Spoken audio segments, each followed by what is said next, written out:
The fire crackled in the fireplace as Howard Stark relaxed in his leather chair, staring at his son. The room went through some changes in the past few years. Now, there was a big polished mahogany desk with a Lego city structure built on it.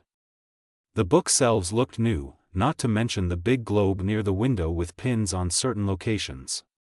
Tony sat across from him, legs crossed, with the relaxed confidence that only a 17-year-old prodigy could muster.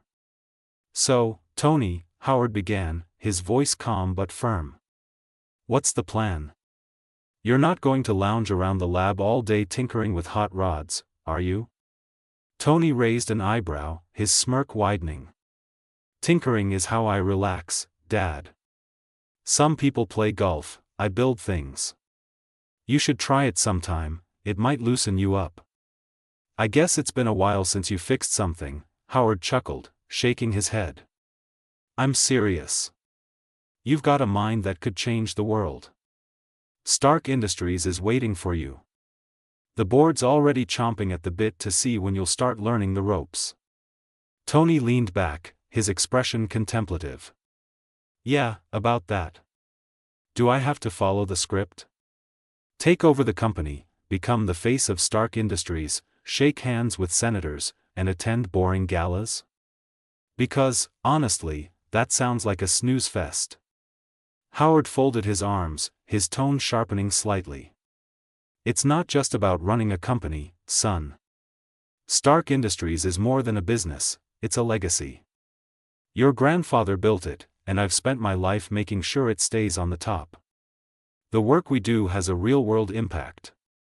Defense contracts keep this country safe. Our innovations drive progress. That's not something to shrug off." Tony already knew about all that.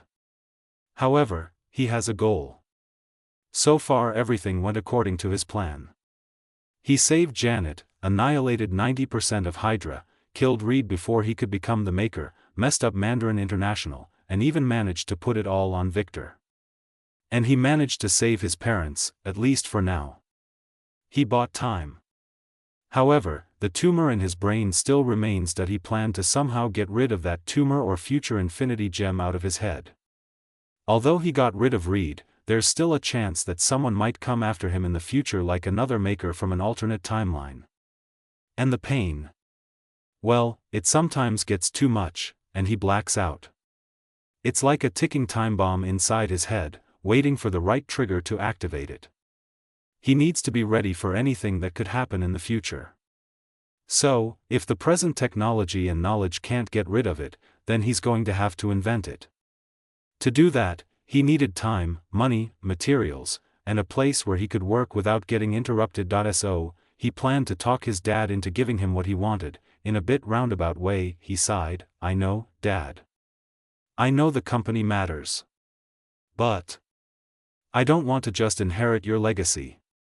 I want to build my own. Something bigger, something different." Howard's expression softened. He leaned forward. "Then tell me. What is it you want, Tony? What drives you?" Tony hesitated, running a hand through his hair. "Honestly, I'm still figuring that out. But I know this much, I love creating things. Not for a board of directors or a government contract, but for the sake of creation itself. There's so much potential out there, clean energy, advanced AI, medical tech. And I want to explore it. Not because I have to, but because I can." Howard regarded his son thoughtfully. "So, you're saying you want freedom? Freedom to innovate without the weight of expectations?" He nodded. "Exactly. I want to make things that matter, not because they're profitable, but because they're necessary. And yeah, maybe I'll make a few mistakes along the way, but at least they'll be my mistakes. Besides, you are there to help me out when I need direction, right?" Howard leaned back in his chair, a rare smile tugging at the corners of his mouth. "You remind me of someone." Tony tilted his head, intrigued. "Who? Grandpa?" Howard chuckled. "No. Me. When I took over Stark Industries, everyone told me what I should do, and how I should run the business. But I ignored them and built something on my own terms. You've got that same spark, Tony. And as much as the board would hate me for saying this, you don't have to follow their playbook. You just have to follow your instincts. Tony looked up, surprised. So, you're saying I don't have to take over Stark Industries? Howard shook his head. I'm saying it's your choice. But whatever you decide, don't take it lightly. If you walk away, the company will survive. But if you step in, you have the chance to transform it into something the world's never seen before. For a moment, silence filled the room, broken only by the crackle of the fire. Tony met his father's gaze, a new sense of respect flickering in his eyes. Gotta ya, he took a deep breath before speaking. Okay, Dad, how about this? I don't take over Stark Industries right now. Instead, you give me a shot, my own shot, under the Stark Industries banner. A new sector. Let me run it my way, focus on the future I see, and prove to you what I can do. Howard raised an eyebrow, curiosity mingling with skepticism. A new sector? And what exactly would this sector be focused on? Tony's eyes lit up, the passion behind them unmistakable. Innovation. No defense contracts, no politicians breathing down my neck, just pure, unfiltered progress. Clean energy, AI, advanced materials, medical tech, the stuff that's going to matter 50 years from now, not just next quarter's earnings. Howard leaned back, considering his son's words. And you think you can pull that off? You're asking me to hand over resources, staff, and capital for something that might not see a return for decades. Tony shrugged, his confidence back in full force. Risk is part of innovation, right? You took risks when you took over Stark Industries. I'm asking for the same chance. Give me 3 years, Dad. That's it. 3 years to show you what I can build. If I don't deliver, we'll go back to the original plan, handshakes, galas, the whole deal. But if I succeed... He paused, letting the weight of his words settle. If I succeed, you'll have a company that's not just leading, it's redefining the game. Howard tapped his fingers on the armrest, the crackling fire casting flickering shadows across his face. 3 years. Isn't that too short to achieve much? Tony shook his head, his voice firm. No, it isn't. 3 years is enough to get something started. To create a foundation. I know I can do it. All you have to do is trust me. Howard regarded his son thoughtfully, his expression unreadable. Then his lips twitched in a reluctant smile. You've always been persuasive, I'll give you that. All right, I'll give you everything you need, no question asked. Capital, manpower, materials. You will have everything. But you have to prove me wrong. Not just with your talk, but with results. I need to see the world changing, paradigm shifting, history-making innovation you claim you can deliver. Otherwise, we do things my way. Tony nodded, standing up. I will. And you won't be sorry. Howard stood as well, a faint gleam of pride in his eyes. Oh, I almost forgot. Tony turned. You made any progress on the Arc Reactor? Howard let out a sigh. Not yet. Although your calculations back then helped with the design, I was able to shrink the giant size of it by a lot. The energy fluctuation also stabilized. But it's still a long way from being a clean energy source for everyone though. Wanna make a bet? He asked, with a grin. Howard looked at him. You want to build the Arc Reactor? Yep. And what are the stakes? Tony thought for a moment. An island. The best one. And out of the records and grids. Howard looked at him in surprise. You know how many islands are out there? I am sure I can narrow it down. Howard raised an eyebrow. Okay. If you do it, you get your island. And if you lose... Tony took out a little drive and handed it to his father. Access to Pentagon. They are using Mandarin International technology. I'm pretty sure what that means, right? You get to prove that their technology is flawed and weak. That will give you a chance to make a big deal with the officials. And a deal of such scale means money. Plus, with the mess going on with Mandarin International, I'm pretty sure you won't let this chance go. So. He smirked. Pentagon? You are kidding, right? Howard looked at him with concern. Am I? Tony said as he placed the drive on the table. Well, now that I think of it. It'd be a waste to wait for them to recover. Forget the bet, you can have it, and don't forget my island. With that, he left. As Tony left, Howard couldn't help but laugh. His son is one step ahead of him again. He smiled, shaking his head in amusement. It was hard to believe that Tony was still so young. He already had a clear vision of what he wanted to do with his life and wasn't afraid to speak his mind. It reminded Howard of himself when he was younger, a little less mature, maybe, but just as driven and ambitious, and it seemed like those qualities would serve Tony well as he took on his next challenge, building a new division for Stark Industries. A division dedicated to research and development of cutting-edge technologies with the potential to revolutionize the world. A division that could change the future, so, you aren't after profits. But want to make the world a better place. Huh. Count on me, son, he chuckled, and if Howard knew anything, it was that when Tony set his sights on something, he didn't stop until he achieved it. Whether it was mastering quantum mechanics, inventing a new kind of robotics and car engine, or winning the science fair competition, he always found a way to make his dreams a reality. And this time would be no different. The future was waiting, and Howard knew that the world wouldn't be ready for what his son had in store. The future is now. Tony Stark's new facility in Malibu. 1 year later, the large complex, sitting on a cliff with a view of the Pacific Ocean, looked like any other big facility, but with advanced securities. Officially under the Stark Industries banner, it was known as the Stark Research and Innovation Center, SRIC. Unofficially, Tony simply called it home. Inside, the core of the facility was full of activity, not from people, but from machines. Robots buzzed and mechanical arms moved quickly, doing exact jobs controlled by a group of smart AIs. Hermes, Tony's main AI, managed the whole place, organizing every machine, task, and new invention. Tony turned Elena into a specialized medical AI. It assisted in his current obsession, liquid nanotechnology for medical applications and finding a way to get the tumor/infinity gem out of his head.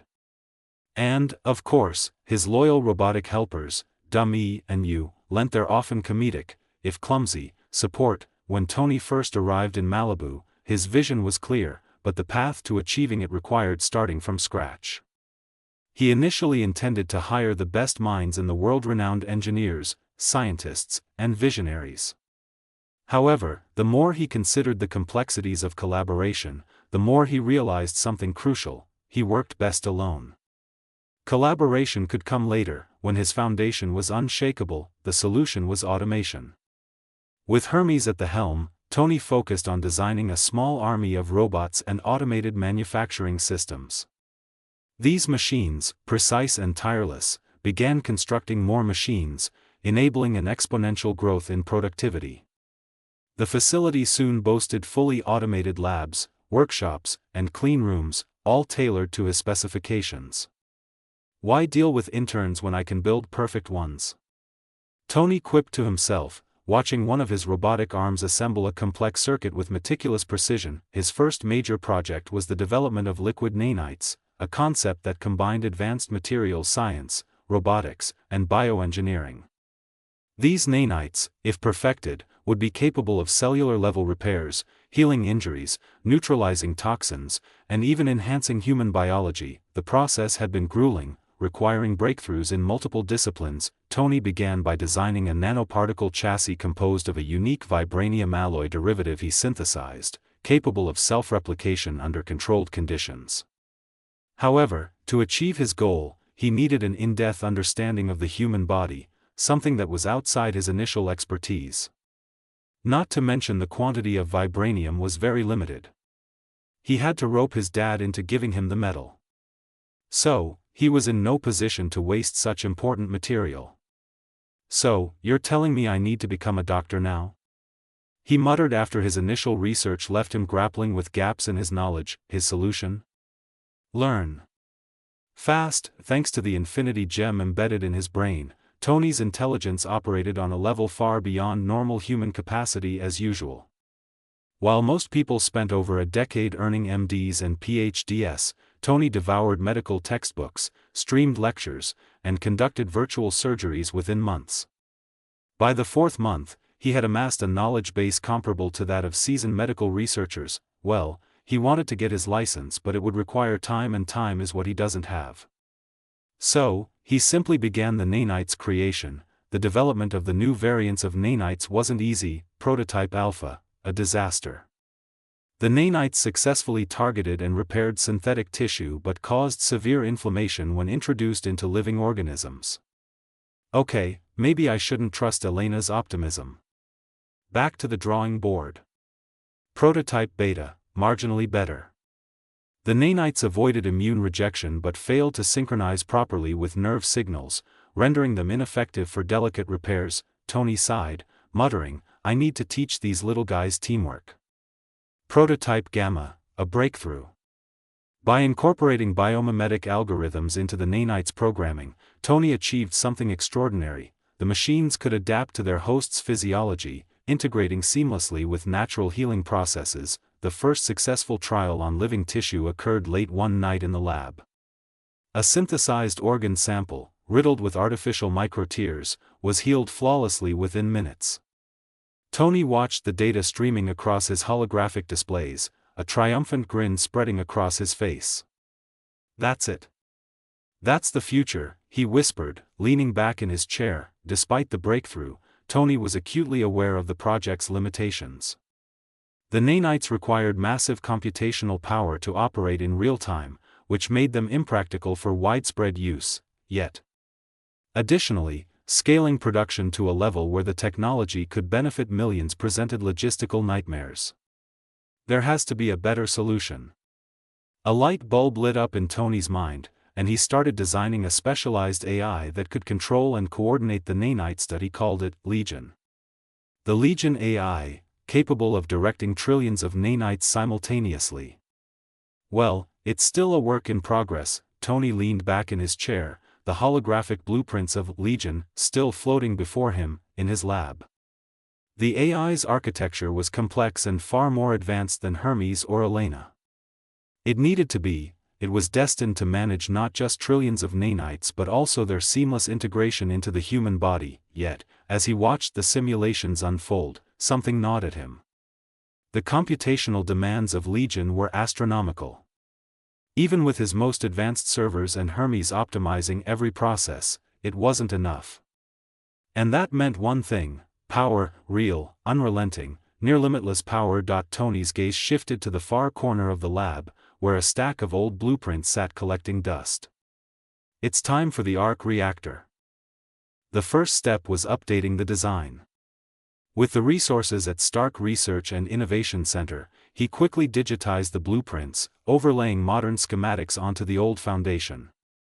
He tapped into Hermes to simulate the design in 3D, identifying weak points and areas for optimization. The heart of the reactor was the challenge: a vibranium core. Vibranium's unique energy-absorbing properties made it the perfect material for stabilizing the reactor's immense energy output. But Tony had a limited supply. Convincing his father to part with even a fraction of the Stark family's vibranium reserves had been a diplomatic nightmare. Borrowing a little more for this project? Let's just say Howard didn't need to know, yet. "All right, you beautiful metal, don't let me down," he muttered, placing a piece of vibranium into a precision laser cutter. The core needed to be flawless. One imperfection and the reactor would fail catastrophically. Tony didn't just want to build an arc reactor.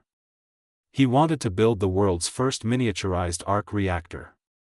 The version he envisioned could sit in the palm of his hand, a marvel of engineering capable of powering Legion and a dozen other projects he hadn't even conceived yet. this required a deep dive into electromagnetism, particle physics, and quantum mechanics. Well, he got that part covered. The biggest obstacle was heat dissipation. A device so compact running at such high energy levels threatened to melt itself, or worse, explode. Tony solved the issue by designing a multi-layer cooling system, utilizing nanofluidic channels that cycled liquid nitrogen around the core in microseconds. After weeks of work, countless failed simulations, and a few sleepless nights, the reactor was finally ready for its first live test. The lab was eerily silent as Tony placed the small, circular device into a containment chamber. Hermes chimed in. Energy stabilization parameters set. System diagnostics green across the board. Thanks, Hermes. Now let's see if this baby sings, Tony replied, fingers hovering over the activation button. With a deep breath, he pressed the button. The Arc Reactor hummed to life. A soft blue glow emanated from the vibranium core, casting dancing shadows across the walls. The hum grew louder, steadier, as the reactor stabilized. Data scrolled across Tony's holographic display, output stable at 20.2 gigajoules per second. No heat anomalies detected. Fuck yeah. Tony grinned, a triumphant laugh escaping him.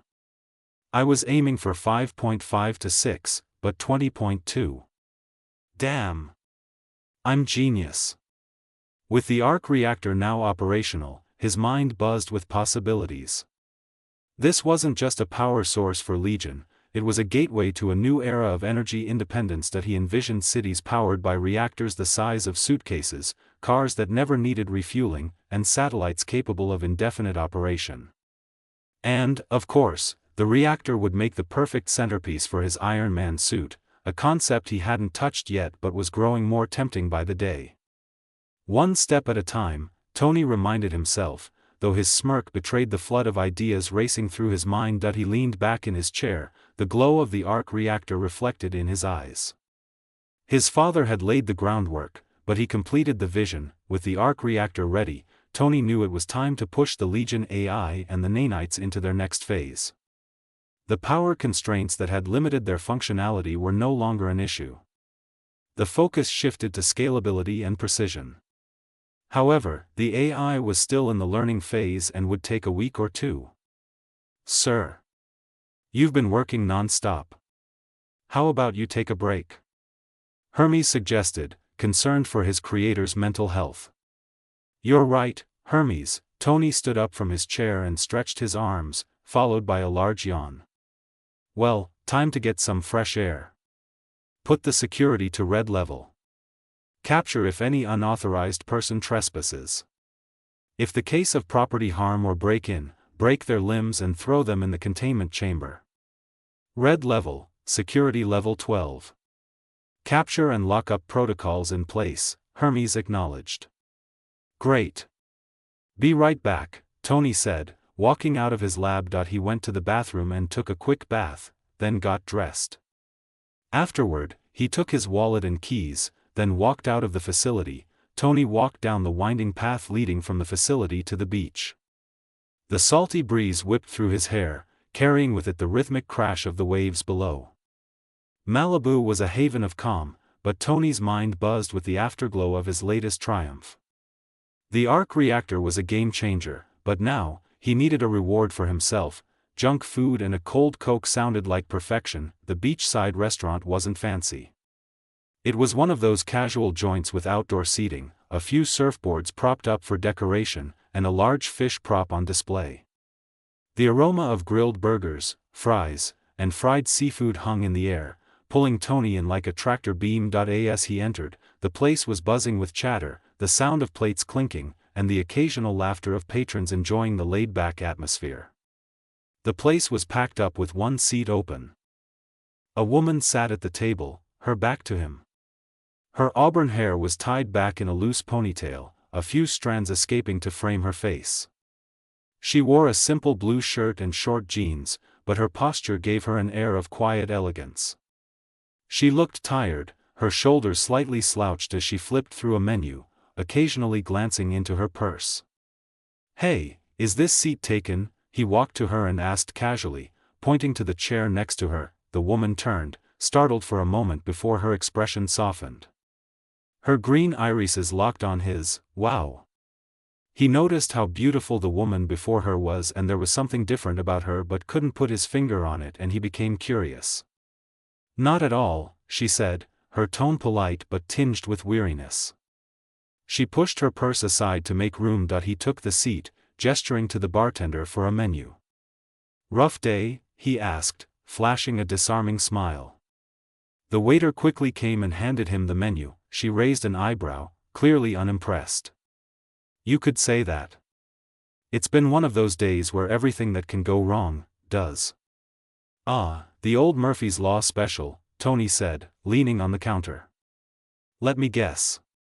You dropped your phone, missed a deadline, and now you're debating whether fries or onion rings will make it better? The corner of her mouth twitched into a reluctant smile. Close. It's more like figuring out if I can afford either. Tony's smile faltered for a fraction of a second, quickly replaced by a look of genuine concern. That bad, huh? He asked, his voice softening. The woman sighed, clearly debating whether to confide in this stranger. After a brief pause, she leaned back in her chair, running a hand through her hair. Let's just say life's been throwing me curveballs left and right. Tony rested his elbows on the counter, curiosity sparking in his eyes. Care to share? I promise I'm a great listener. And who knows, I might even have a solution or two up my sleeve. She snorted softly, shaking her head. Doubt it, but sure, why not? I could use a vent. She took a sip of water from her glass before continuing. I just graduated with a BBA. Landed what I thought was my dream job, decent pay, opportunities for growth, the work. But then my boss decided my resume wasn't the only thing he wanted to evaluate. Tony's jaw tightened, but he said nothing, letting her continue. I turned him down, obviously, she said, her tone sharp with lingering anger. But the guy wouldn't take no for an answer. Last night, he cornered me in his office. I warned him to back off, but he didn't listen. What happened? Tony asked, leaning in slightly, her lips curved into a bitter smile. Let's just say he's going to have a hard time breathing and walking for a while. I might have busted his nose and nuts. Tony couldn't help it, ha ha ha. She glared at him. He raised his hands defensively. Sorry, I'm not laughing at you. I'm laughing at the image of this creep getting what he deserves. Well, he did, she said, her tone softening slightly. But it didn't end there. Security showed up, the cops were called, and guess who got arrested for assault? Yours truly. You're kidding. He closed the menu. Nope. She rubbed her temples, exhaustion evident in her movements. I had to bribe my way out, and now I'm down to my last few bucks. Rent's due next week, and I've got no idea what I'm going to do. Tony studied her for a moment, his mind working fast. This wasn't just anyone sitting next to him, this was someone with guts, someone who didn't back down when pushed. He admired that. You've had one hell of a week, he said, his tone sympathetic. But hey, for what it's worth, I think you did the right thing. She shrugged. Doesn't feel like it right now. Ah. Look at us, talking without knowing each other's names, Tony remarked. He extended his hand toward her. Tony Stark. She shook his hand. Natasha Romanoff.